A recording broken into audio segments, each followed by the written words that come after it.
Hello everyone, আসসালামু আলাইকুম। আজকে আমি বেগুন আর ছোট মাছ দিয়ে খুবই মজার একটা রেসিপি আপনাদের সাথে শেয়ার করব। আশা করি আপনাদের ভালো লাগবে। তো এর জন্য আমি প্রথমে ছোট মাছগুলো ভালো করে ধুয়ে তারপর এখানে আমি হাফ চা চামচ হলুদ গুঁড়া, হাফ চা চামচ মরিচ গুঁড়া আর হাফ চা চামচ লবণ দিয়ে ভালো করে হাত দিয়ে মাখিয়ে নিব এবং এটাকে কিছুক্ষণ রেস্টে রাখবো।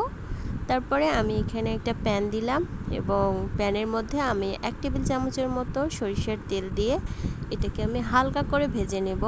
আর এটা কিন্তু খুবই হালকা করে ভাজতে হবে, একদম মচমচে করলে মোটেই ভালো লাগবে না খেতে। তো আমি এখানে প্রথমে তেল দিয়ে মাছগুলোকে এভাবে ছড়িয়ে দিয়েছি এবং কিছুক্ষণ পরে এটাকে উল্টে পাল্টে এভাবে জাস্ট কালারটা চেঞ্জ করে নেব। তাহলে মাছের সাথে আসলে হলুদ, লবণ আর মরিচটা ভালো করে লেগে যাবে, কালারটা সুন্দর আসবে। সেজন্যই আমি মাছটাকে জাস্ট একটু ভেজে নিচ্ছি। তো মাছটা আমার ভাজা হয়ে গেছে, এখন আমি এই পর্যায়ে উঠিয়ে নিব। আর মাছটা উঠানো হয়ে গেলে আমি অন্য একটা প্যানে প্রায় 2 টেবিল চামচের মতো সরিষার তেল দিয়ে দিচ্ছি। তারপরে একটা পেঁয়াজ কুচি দিয়ে হালকা ব্রাউন কালার করে ভেজে নেব।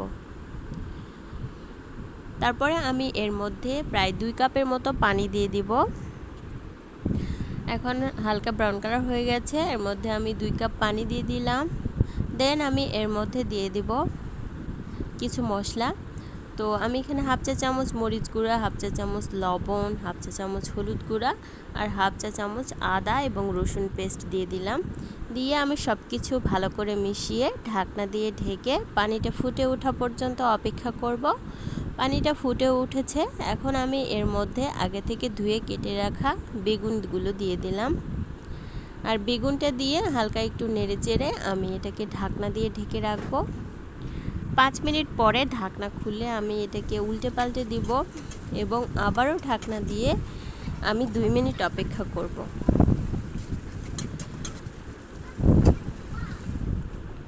2 মিনিট পরে আমি আবার ঢাকনাটা খুলে তারপরে আগে থেকে ভেজে রাখা মাছগুলো উপর থেকে দিয়ে 4-5টা সমান করে দিব এবং ওই বাটিটা ধুয়ে সামান্য একটু পানি দিয়ে দেব। দেন আমি আবারও ঢাকনা দিয়ে এটাকে রান্না করে নেব 5 থেকে 7 মিনিটের মতো।